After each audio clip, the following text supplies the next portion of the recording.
कंवारा लड़का जिना करता है, इस्लाम ने 100 कोड़े रखे हैं, लेकिन शादीशुदा आदमी जिना करता है तो इस्लाम ने क्या कहा है?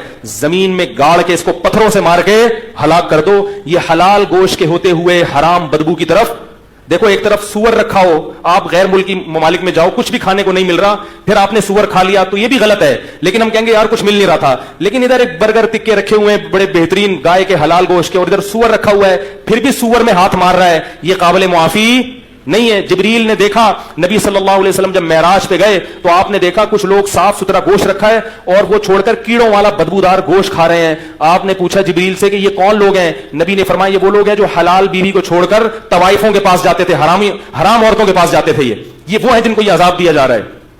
और आप सल्लल्लाहु अलैहि वसल्लम ने मेराज की रात में देखा कुछ लड़के, कुछ लड़कियां, कुछ मर्द, कुछ औरत नंगे बदन आग में जल रहे हैं। नंगे बदन मर्द और औरत नंगे इकट्ठे आग में जल रहे हैं। जब आग के शोले ऊपर जाते तो वो भी ऊपर जाते।